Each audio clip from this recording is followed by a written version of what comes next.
Hey, Jérémy, qui manière? Ouais, papi, senti-moi bien aujourd'hui là. Mais raconte-moi qui n'arrive-toi à te sortir dans la salle de thé là? Ouais, moi, mauvaise nouvelle, bizarre annonce-toi là. Mais dis-moi. Ouais, docteur dit moi, j'ai une tumeur dans mon cerveau. Hey, bro. Mais quand ça douleur te là, peine à non, ni pour dire toi. Ouais, moi, peine espoir là. On m'a pas connu si mon cas vivre encore là. Hey, pas dire, hein. Connais des affaires, bon, dis-le toujours, toi. Les amis n'est pas besoin de toi. Mais prends courage. Mets toute confiance en lui et tu trouves un miracle qui peut arriver dans ta vie. Ouais, merci mon frère.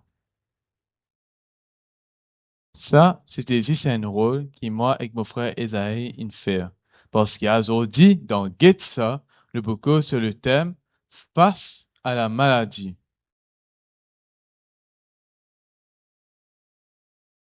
Le fait de ne pas être avec tout le monde et de savoir que peut-être qu'on peut mourir affecte énormément les personnes concernées.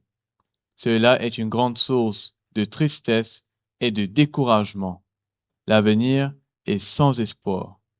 Cela peut engendrer un sentiment d'injustice ou parfois même de colère face à soi-même, les personnes qui nous entourent ou même Dieu.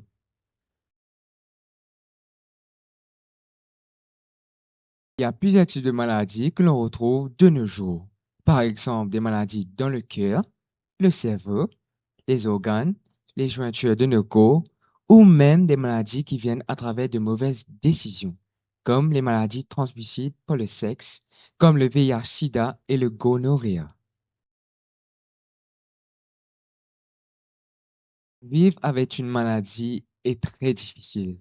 Physiquement, les conditions des personnes affectées les empêchent de faire certaines choses, comme par exemple vivre normalement ou faire les choses essentielles comme manger, boire, bouger et voire même dormir. Émotionnellement et moralement, leur manière de penser devient de plus en plus négative envers eux-mêmes et envers les autres. Le découragement rend vite las et un risque de dépression est très souvent le cas.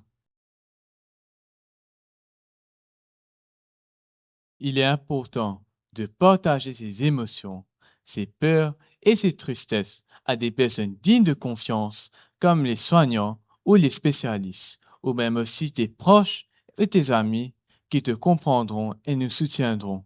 Il est important de célébrer les petites victoires du quotidien, les petites améliorations et les petits gestes, même difficiles.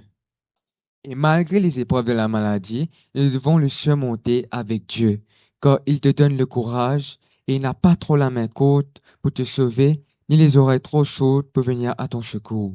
La Bible dit dans Matthieu 8, le verset 15, afin ce qui a été annoncé par Ésaïe le prophète, il s'est chargé de nos infirmités et il a porté nos maladies.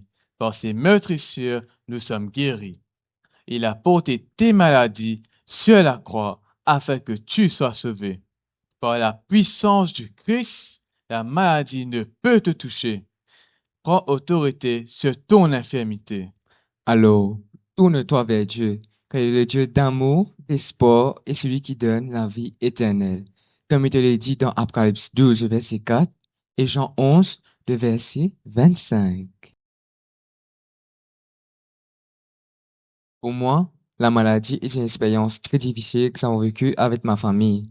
Nous avons eu des proches qui ont été hospitalisés à cause de conditions de santé et cela était souvent très grave. Mais nous avons toujours su une chose, c'est de mettre notre foi et notre confiance en Dieu, car il peut faire des miracles que nous, humains, on ne peut pas voir. Dites ça. Guide ça. Même dans les temps difficiles, Dieu ne t'abandonnera pas, comme il est écrit dans Hébreux 13, le verset 5. Alors, mets-tu ta confiance Ta foi en en Dieu Dieu